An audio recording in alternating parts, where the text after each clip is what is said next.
Nous voici une nouvelle fois rassemblés pour accompagner un prêtre du diocèse vers sa dernière demeure.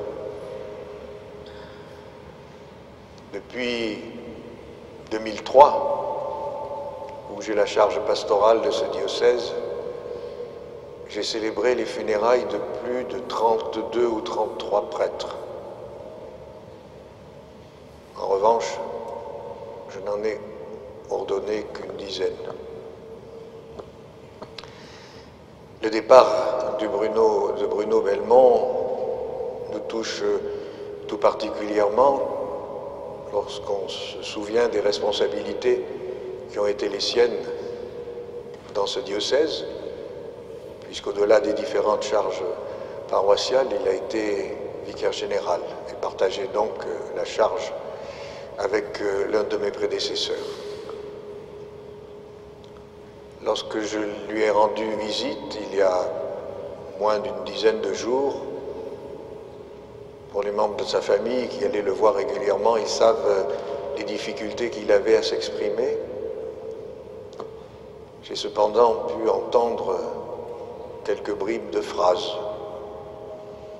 Notamment, il m'a dit combien, dans le lieu où il était pour les derniers jours de sa vie, la solitude lui pesait.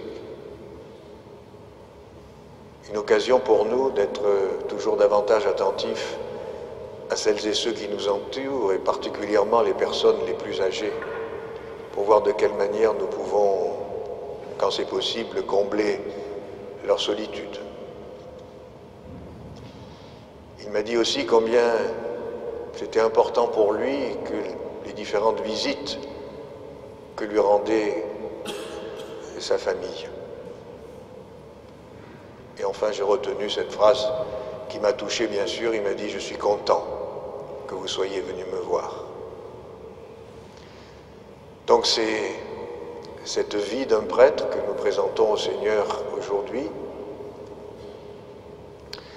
en lui demandant d'être attentif à notre prière pour Bruno, mais au-delà du Père Bruno Belmont, d'être attentif à notre prière pour qu'il donne à l'Église des prêtres. Maintenant, le Père Combal va nous rappeler quel a été l'itinéraire du Père Belmont. Nous pouvons nous asseoir. Excusez-moi, je vais être un peu long parce que Bruno est intarissable et parce qu'on n'a jamais fini de parler d'un ami. Il nous rassemble aujourd'hui dans cette cathédrale où il a célébré la messe tant de fois.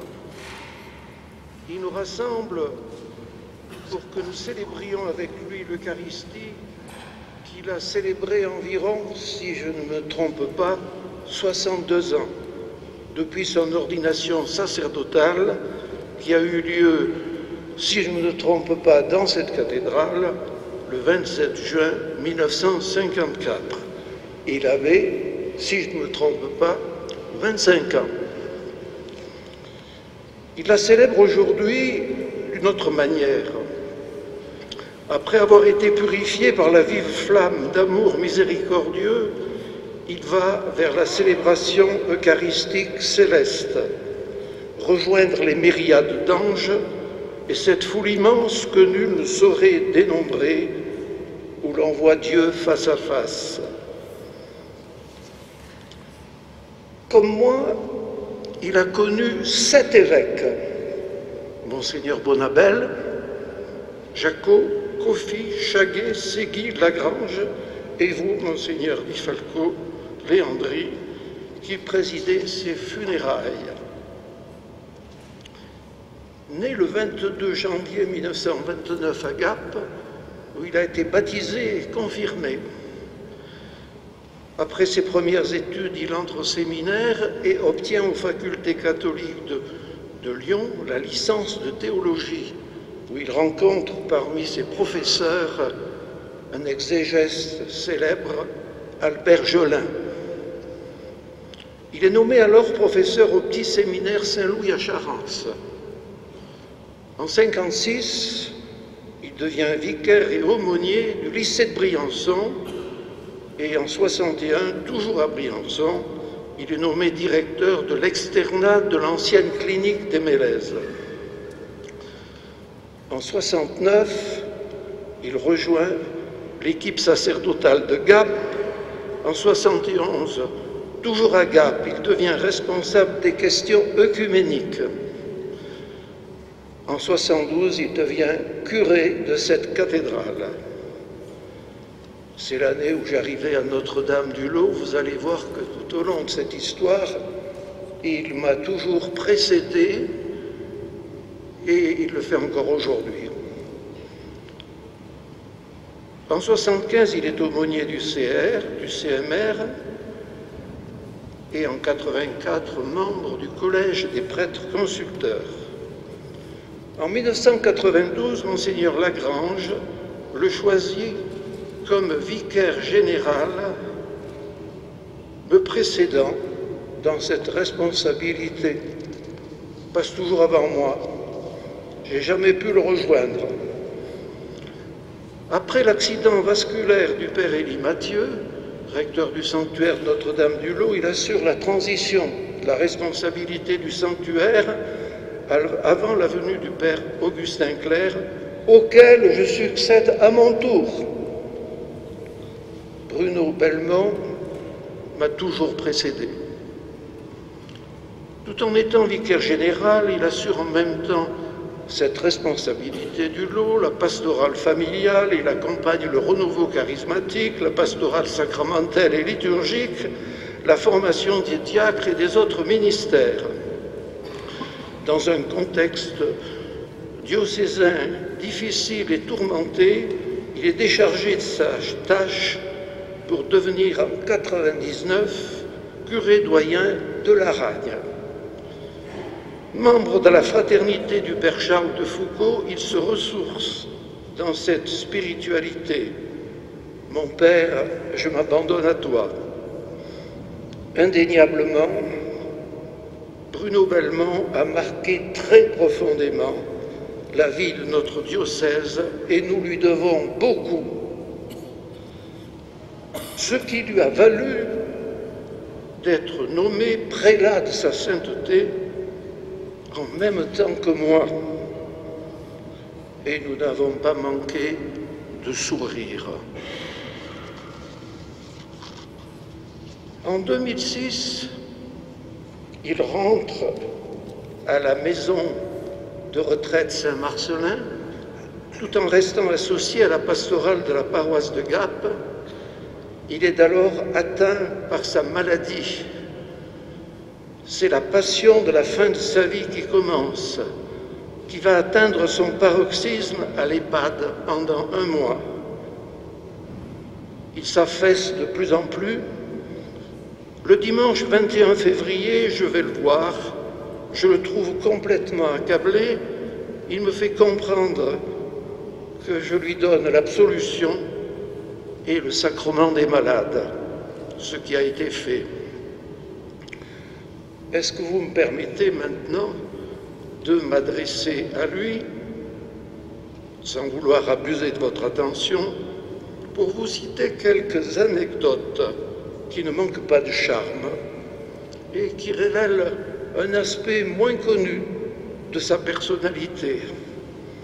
Bruno, j'ai appris qu'un jour tu as descendu le col Baliard à toute vitesse avec ton vélo sans frein, en freinant avec tes talons. Je t'ai vu un jour à Notre-Dame-du-Lot passer au-dessus de 2 tables jointes, sans peur ni sans reproche, et arrivé à pied à Rambaud, il n'y a pas plus de 2 ans. Te souviens-tu, Bruno, qu'une autre fois, à l'occasion d'un camp de jeunes près de la mer, tu nous as fait mettre à torse nu à cause de l'orage, alors que nous montions les tentes pour éviter de nous mouiller. Il y a à peine 2 ans, avec les prêtres, les diacres et leurs épouses, tu es venu avec nous à Assise. Tu nous as suivis en boitant partout. Et nous avions beaucoup parlé. Bruno, tu m'as toujours précédé, tu me précèdes encore, tu restes toujours avec nous. Désormais, comme disait le père Kolb, tu vas travailler dès demain. Adieu et à bientôt. Nous allons ranimer cette flamme près de Bruno, notre frère. Cette flamme qui vient de toi, Seigneur, lumière dans notre obscurité, qu'elle éclaire ce pas que nous avons à faire pour repartir dans l'espérance.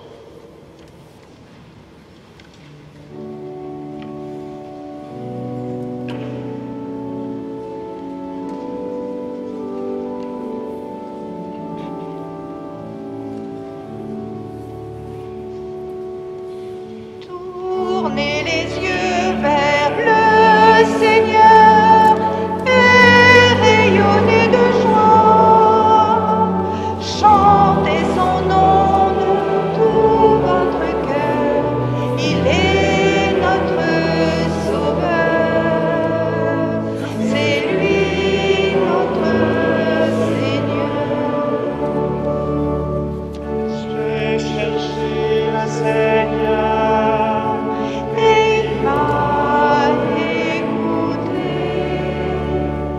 Il m'a guéri de mes peurs, et sans fin je le louerai. Tournez les yeux vers le Seigneur et rayonnez de joie. Chantez son nom de tout votre cœur, il est notre Sauveur. C'est lui notre Seigneur.